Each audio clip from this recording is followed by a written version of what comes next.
Hello, I'm Ben and I'm back again. Welcome to episode 2, Blue Lightmare. This episode will feature some physical issues as well as a personal pet peeve with social media.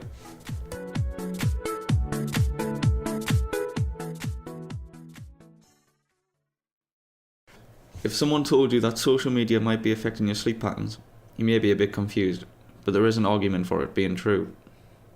I know, right? This is due to artificial light at night, in particular blue light. Research has indeed found that blue light can restrain our body's production of melatonin, which facilitates sleep. You might be wondering how social media in particular is terrible for this.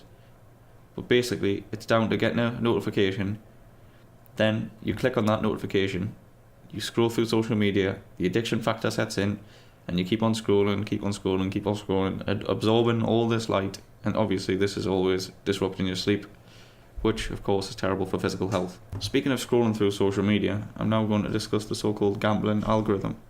For example, if you post a picture and have an expected amount of likes due to prior posts, but it takes longer than expected, there's a reason for that, and not everything posted is seen by your friends straight away. So they're scrolling looking for your post, you're scrolling looking for their like or any sort of activity, and then you end up in a continuous loop of serotonin rushes. The constant searching, putting lots of time into scrolling through the timeline or feed, and even you can genuinely forget about the post, which just negates the whole issue here. Diana Tamir of Princeton University was the leader of 3 studies which researched the effect of sharing videos and photos of experiences you have, which can potentially distort your memory of these events. For example, recording at a concert or during a game of football. Doing this at events such as those doesn't allow yourself to be anywhere near fully immersed in what you're seeing, and as I said previously, it can be very harmful to your memory. Don't be like the United fans who took a picture of Lucas Moura after he absolutely tore them a new one at Old Trafford.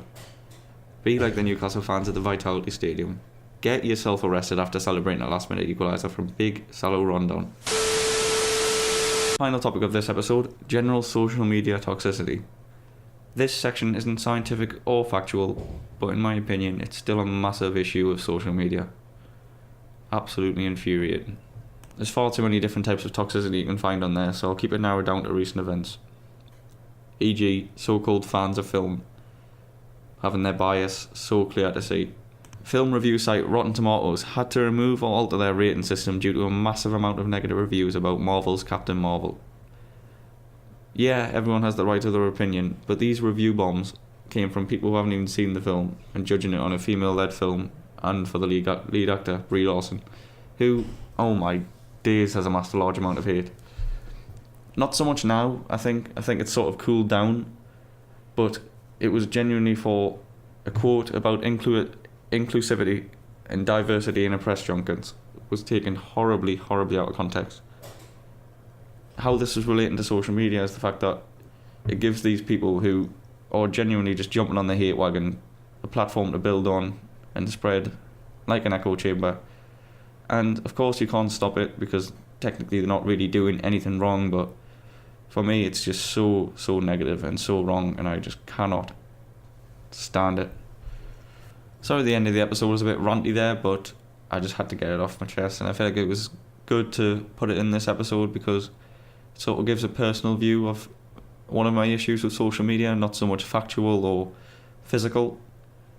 And of course, thank you very much for listening, and episode 3 will feature a couple of interviews pondering the question, is social media unhealthy, as well as my own opinions on social media, as the interviews are set up in a way to maybe sway my thinking.